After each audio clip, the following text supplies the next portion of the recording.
ሰላም፣ ዛሬ የምንገባበት ትንታኔ በጣም ለየት ያለ ነው። የአንድን የተዋጣለተ ነጋዴ አእምሮ ውስጥ ገብተን እንዴት ነው የሚያስበው የሚለውን ጥያቄ ለመመለስ እንሞክራለን። አዎ የምንመረምረው ተጓዡ ነጋዴ በሚል ስሙ የሚታወቀውና በዘርፉ 15 ዓመታትን ያስቆጠረውን ዚ የተባለ ባለሙያ ነው። የመረጃ ምንጮቻችን ደግሞ ከቻርት ፋናቲክስ የዩቲዩብ ቻናል ጋር ያደረገው ጥልቅ ቃለ ምልልስ እና ደግሞ በግሉ ያዘጋጀው ሁሉን አቀፍ የንግድ መመሪያ ወይም ዩኒቨርሳል ፕሌይቡክ የተሰኘው ሰነድ ናቸው። የዛሬው ትንታኔያችን ዋና ተልእኮም ይሄ ነው። የተዋጣላቸውን ነጋዴዎች ከአዲስ ነጋዴዎች የሚለየው ሚስጥር ምንድን ነው? እና ዚህ እንደሚለው ከሆነ መልሱ እኮ አስማታዊ ቀመር ወይም የተወሳሰበ አመልካች ውስጥ አይደለም። ሚስጥሩ ገበያውን እንደ ታሪክ የማነብ ችሎታ ላይ ነው ያለው። በጣም ወሳኝ ነጥብ ነው። እንዲያውም የፍልስፍናው ማጠንጨኛ ታሪክ ከሌለ ንግድ የለም የሚለው ነው። ይህንን ሐሳብ ስንፈታው በንግድ ዓለም ውስጥ ያለውን ትልቅ ልዩነት እናያለን። እሺ፣ እንግዲያው እስኪ ይህንን እንፈታው። ታሪክ ከሌለ ንግድ የለም ሲል ምን ማለቱ ነው? እኔ ቻርቱን ከፍቼ ዋጋው ሲወጣና ሲወርድ አያለሁ። ታሪኩ የት ጋር ነው ያለው? በጣም ጥሩ ጥያቄ ነው። ያው ዚህ እንደሚለው አዲስ ነጋዴ የሚያደርገው ነገር ቻርቱን መክፈት፣ መስመሮቹን መሳል፣ ቁልፎችን መጫን ነው። የተዋጣለተ ነጋዴ የሚያደርገውን ድርጊት ይኮርጃል ማለት ነው። ልክ ድርጊቱን ይኮርጃል፣ ነገር ግን ከድርጊቱ በስተጀርባ ያለውን ምክንያት አይረዳም። ልክ ፊደልን ሳያውቅ ቃላትን ለመጻፍ እንደመሞከር ነው። ይህ ማለት እያንዳንዱ ንግድ በራሱ እንደ አንድ የንግድ ዕቅድ መታየት አለበት ማለት ነው። የራሱ መግቢያ፣ መውጫ እና ለምን እንደሚሰራ የሚያስረዳ መላምት ያለው። በትክክል ቃሉ ይሄ ነው፣ መላምት። ሰለጠነ ነጋዴ ታሪክ ይናገራል። ገበያው ይህንን ካደረገ እኔ ያንን አደርጋለሁ ምክንያቱም የሚል የተሟላ ትርክት አለው። በዘፈቀደ ቁልፎችን መጫን አይደለም። በጣም አሳማኝ ነው። እሺ፣ ታዲያ ይህ ታሪክ እንዴት ነው የሚገነባው? በመመሪያው መሰረት 3 ዋና ዋና መሳሳዎች አሉት። እስኪ የመጀመሪያውን የፈሳሽነት ቀስቃሽ ይላለው። ስሙ ውስብስብ ቢመስልም ሐሳቡ በጣም ቀላል ነው። እስኪ አስረዳው። ገበያ ውስጥ አንድ ነገር ሊፈጠር ነው የሚል ምልክት የሚሰጥ ትርጉም ያለው ክስተት ሲኖር ማለት ነው። ገበያው ዝም ብሎ ሲንቀሳቀስ ምንም የምንሰራው ነገር የለም። ነገር ግን አንድ ቁልፍ የዋጋ ደረጃ ሲነካ ወይም ሲሰበር፣ ወይም ሲሰብር ያኔ ትኩረታችንን ይሰበስባል። ያ ነው ቀስቃሹ ክስተት። ሁለተኛው ክፍል የዋጋ መፈናቀል ይባላል። ይህ ደግሞ የቀስቃሹን ክስተት ማረጋገጫ ነው። ለምሳሌ ገበያው አንድ በጣም አስፈላጊ የድጋፍ መስመር ሰበረ እንበል። ይህ ቀስቃሹ ነው። መፈናቀል ማለት ከስብረቱ በኋላ ዋጋው በጉልበትና በፍጥነት ወደ ታች መውረዱ ነው። ያ ካልሆነስ ዋጋው ዝም ብሎ እዛው አካባቢ የሚንቀሳቀስ ከሆነ ስብረቱ እውነተኛ አልነበረም ወይም ገበያው ግድ አልሰጠውም ማለት ነው። ገባኝ። ስለዚህ ቀስቃሹ ክስተት አለ፣ ከዚያም ገበያው በጉልበት ምላሽ ሲሰጥ እናያለን። ሶስተኛውና የመጨረሻው ክፍል ወደ ኋላ መመለስ ነው። ንግድም እንጀምረው እዚህ ጋር ነው ይላል። እና ይሄ ብዙ ነጋዴዎች የሚሳሳትበት ቦታ ነው። ዋጋው በኃይል ሲንቀሳቀስ ካዩ በኋላ እንዳያመልጣቸው በመፍራት ይከተሉታል። ፎሞ ማለት ነው፣ እንዳያመልጠኝ ፍርሃት። ልክ። እዚህ ግን በፍጹም አታሳድኑ የሚለው ይልቁንም ዋጋው ትንሽ ወደ ኋላ ተመልሶ እንቅስቃሴውን ወደ ጀመረበት አካባቢ እስኪመታ ድረስ በትዕግስት መጠበቅ ነው። ቆይ እዚህ ጋር አንድ ጥያቄ ላንሳ። ይህ ሐሳብ ትንሽ ግራ ያጋባል። ዋጋው በኃይል ሲንቀሳቀስ ካላሳደድ ነው ሙሉውን እንቅስቃሴ አያመልጠንም ወይ? በጣም ወሳኝ ጥያቄ። ያመልጣል የሚሉ ስሜት ስህተት ነው እያለ ነው። ዋጋው ወደ ኋላ እስኪመለስ መጠበቅ 2 ትልልቅ ጥቅሞች አሉት። እሺ፣ አንደኛ የተሻለ የአደጋ ስጋት ቁጥጥር እንዲኖር ያረዳል። የመግቢያ ነጥባችን ለኪሳራ ማቆሚያው በጣም ቅርብ ይሆናል። ስለዚህ ከተሳሳትን የምናጣው ገንዘብ አነስተኛ ነው። ሁለተኛው የንግዱ ታሪክ መቼ እንደተሳሳተ በግልጽ ያሳየናል። ዋጋው ወደ ኋላ ተመልሶ ከጠበቅነው በላይ ከሄደ መላምቴ ስህተት ነበር ብለን በቀላሉ እንወጣለን። ንግዱን ስናሳድድ ግን የት ጋር መውጣት እንዳለብን ማወቅ በጣም ከባድ ነው። በጣም። ስለዚህ ዋናው ነገር ንግዱን ማሳደድ ሳይሆን እንደ አዳኝ አድብቶ መምጣቱን መጠበቅ ነው። የታሪክ 3 ክፍሎች ጽንሰ ሐሳብ በጣም አሳማኝ ነው። ግን ጥያቄው ያንን የመጀመሪያውን ክፍል የፈሳሽነት ቀስቃሽ የምንለውን እንዴት ነው የምናገኘው? ገበያ ውስጥ በየደቂቃው ብዙ ነገር ይከሰታል። ትክክል ነው። ዚግ እንደሚለው ውስብስብ ነገሮችን መፈለግ አያስፈልግም። ገበያው ራሱ ትኩረት የሚሰጣቸው ግልጽ ቦታዎች አሉ።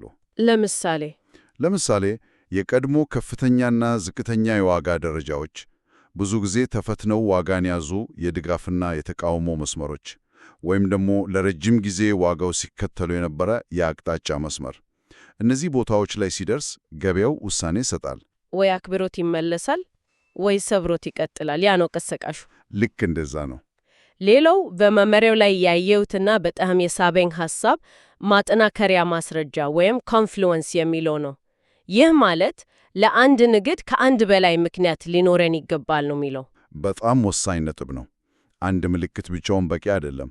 ታሪካችንን የበለጠ ጠንካራ የሚያደርጉ ተጨማሪ ማስረጃዎችን መፈለግ አለብን። ይህ ቴክኒካዊ ሊሆን ይችላል።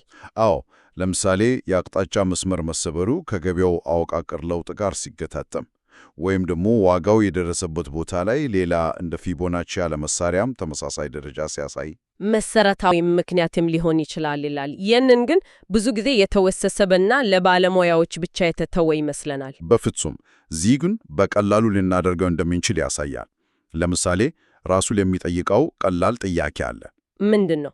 ከፕሬዝደንታዊ ምርጫ በኋላ ባለው የመጀመሪያው ዓመት ገበያው በአማካኝ ምን አይነት ባህሪ ያሳያል ብሎ ታሪካዊ መረጃዎችን ሲመለከት አብዛኛውን ጊዜ በየካቲት ወር አካባቢ ወቅታዊ ሆነ የዋጋ ድክመት እንደሚያሳይ ይደርስበታል። አሃ፣ ይህ ማለት ግን በየካቲት ወር መሸጥ አለብን ማለት አይደለም አይደል? በፍጹም አይደለም። ነገር ግን የቴክኒክ ትንታኔያችን የሽያጭ ታሪክ እያሳየን ከሆነ ይህ ወቅታዊ ሁኔታ ለታሪካችን ተጨማሪ ሽማግሌና ድጋፍ ይሰጠዋል። ገባኝ። ስለዚህ የቴክኒክ ትንታኔው ከገበያው ሰፊ አውደ ጽሑፍ ጋር ሲስማማ በንግዱ ላይ ያለን እምነት ይጠነከራል። እሺ፣ የሁሉ በንድፈ ሐሳብ ደረጃ በጣም ግሩም ነው። እስኪ በተግባር እንየው። እሺ፣ በመመሪያው ላይ በኤስ&ፒ 500 ላይ የተወሰደውን የሽያጭ ንግድ እንደ ምሳሌ አስቀምጦ።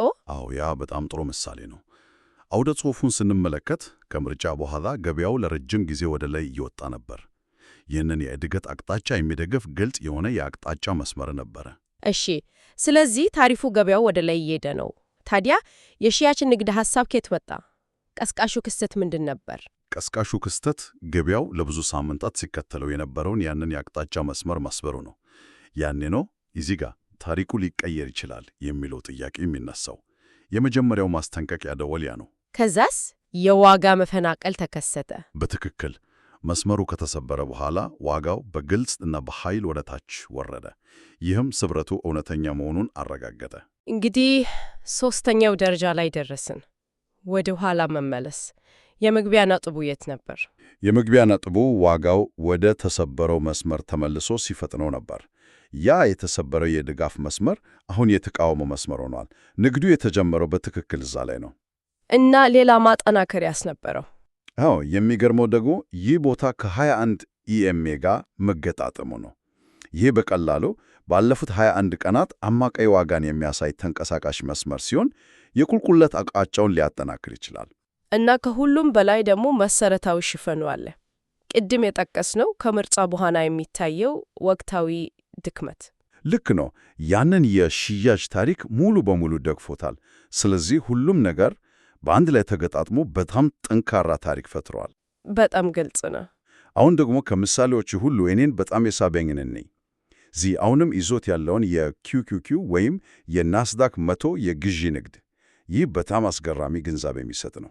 አዎ፣ ይህንን ስመለከት በጣም ነው የገረመኝ። ምክንያቱም በወቅቱ ሁሉም ሰው በፍርሃት ገበያውን ሲሸሽ፣ እዚህ ግን የግዢ ታሪክ የገነባ ነበር። ከብዙሃኑ አስተሳሰብ ፍጹም ተቃራኒ መሄድ ነው እኮ።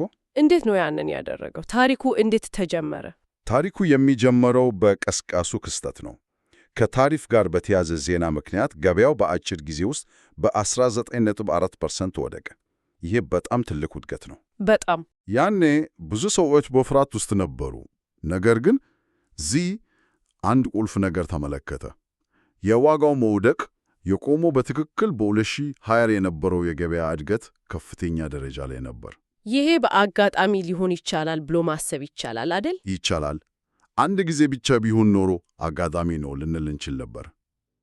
ነገር ግን እዚህ ወደ ኋላ ሄዶ ሲመለከት አንድ አስገራሚ ስርዓተ ጥለት አገኘ። እሺ፣ የ2022 የገበያ ውድቀት የቆመው በትክክል በ2020 ከፍተኛ የዋጋ ደረጃ ላይ ነበር።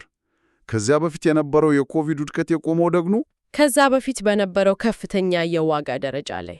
ልክ ከዚያ በፊት በነበረው የ2019 ከፍተኛ የዋጋ ደረጃ ላይ ነበር። ዋው! ይሄ ማለት 3 ጊዜ በተከታታይ ትልልቅ የገበያ ውድቀቶች ሲከሰቱ ዋጋቸው ያረፈው በቀድሞ የእድገት ማማ ላይ ነው ማለት ነው። ይህ እኮ አጋጣሚ ጉዳይ አይደለም። ይሄ ጠንካራ ታሪክ ነው። ገበያው ከዚህ በታች የመውረድ ዕድሉ በጣም አነስተኛ ነው የሚል በጣም ጠንካራ ታሪክ ገነባ። ይህ የሚያሳየው የረጅም ጊዜ እይታ ምን ያህል ወሳኝ አውደ ጽሑፍ እንደሚሰጥ ነው። እውነት ነው። የዕለቱን ዜና እና የዋጋ እንቅስቃሴ ብቻ መመልከት ሳይሆን ትልቁን ምስል ማየት ማለት ነው። እውነት ነው። ይህንን አይነት ታሪክ መገንባት የሚቻለው በረጅም ጊዜ እይታ ብቻ ነው። ይሄ ደግሞ ወደ ቀጣዩ ነጥብ ይወስደናል። የንግድ ስነ ልቦና በጣም የተለየ ነው። እዚህ የአጭር ጊዜ እና የረጅም ጊዜ ንግዶች ስለሚፈጥሩት የተለያየ ስነ ልቦናዊ ሁኔታ በሰፊው ይናገራል። የአጭር ጊዜ ንግድ በሕይወት የመትረፍ ሁናቴ ውስጥ እንዳለህ ነው ይላል። የአንጎል ተዋጋ ወይም ሽሽ ስርዓት ይነሳሳል። ይሄ ገላጭ አባባል ነው። ምክንያቱም የጊዜ ጫናው ከፍተኛ ነው። ውሳኔዎች በሰከንዶች ውስጥ መወሰን አለባቸው። በዛ ጫና ውስጥ ሆነሽ ታሪክ ለመገንባት ጊዜ የለም። ስለዚህ በድንጋት የወሰን እና ያለ በቂ አውደ ጽሑፍ ትክክል የሚመስሉ ንግዶችን መጀመር በጣም የተለመደ ነው። የረጅም ጊዜ ንግድ ግን የበለጠ ረጋ ያለና በማሰብ ላይ የተመሰረተ ነው። ግን እያንዳንዱ የራሱ የሆነ አሉታዊ ጎኑ አለው አይደል?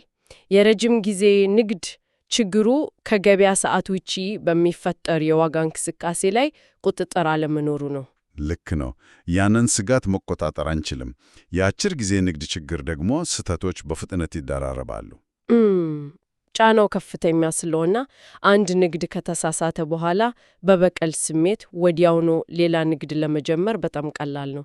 ልክ ቁማር ላይ እንዳለ ሰው ነው ያጣሁት ለማስመለስ በሚል ስሜት።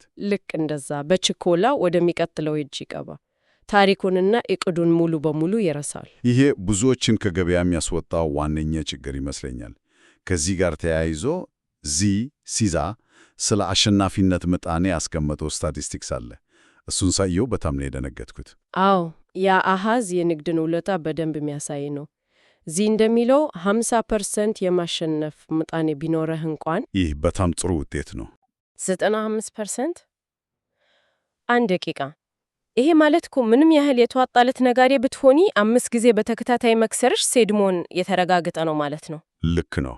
ይህ እኮ ስንት ሰውን ከገበያ የሚያስወጣ የስነ ልቦና ጫና ነው የሚፈጠረው። በትክክል ጥያቄው ይሄ ነው። 4 ጊዜ በተከታታይ የመክሰር ዕድሉ ደግሞ 100% ነው።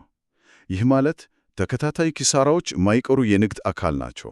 ታሪክ ከሌለሽ በዚህ ጫና ውስጥ እንዴት ነው የምትተርፊው? አትርፊ። ይህ የሚያሳየው የምተማመኝበት ታሪክ መኖርና ስነ ልቦናዊ ጥንካሬ ምን ያህል አስፈላጊ እንደሆነ ነው። ምክንያቱም ኪሳራ ሲደራረብ በምትከተለው ስርዓት ላይ እምነት ታሻለሽ። እውነት ነው። ነገር ግን የገባሁት በዚህ ታሪክ ነው፣ ታሪኩ እስካልተለወጠ ድረስ በንግዱ እቆያለሁ የሚል መርህ ከሌለሽ በስሜት ተገፋፍተሽ በተሳሳተ ጊዜ ትወጫለሽ። ታሪኩ እንደ መርከብ መልህቅ ነው። በጣም ግልጽ ነው። እንግዲህ የዛሬው ትንታኔያችን ቁልፍ መልእክት ይሄ ይመስለኛል። የዚህ ሁሉን አቀፍ መመሪያ ማለት ስፔሲፊክ አመለካቾት ስብሰብ ወይም ምስጢራዊ ቀመር ሳይሆን የአስተሳሰብ ማዕቀፍ ነው። ልክ ነው። ዋናው ነገር ከእያንዳንዱ ንግድ በፊት ቆም ብሎ እዚህ ጋር ያለው ታሪክ ምንድን ነው ብሎ ራስን መጠየቅ ነው። ይህ አካሄድ በዘፈቀደ የመነገድ እና በመረጃ ብዛት የመዋጥ ስሜትን ይቀንሳል። በጣም ገበያው ላይ ግልጽነትን ለመፍጠር የሚረዳ ዘዴ ነው። ታሪኩ ግልጽ ሲሆን መቼ መግባት፣ የት ጋ ማውጣት እና ንግዱ መቼ እንደተሳሳተ ማወቅ በጣም ቀላል ይሆናል። ውሳኔዎት በመረጃ ላይ የተመሰረቱ ይሆናሉ። በጣም ጥሩ ማጠቃለያ ነው።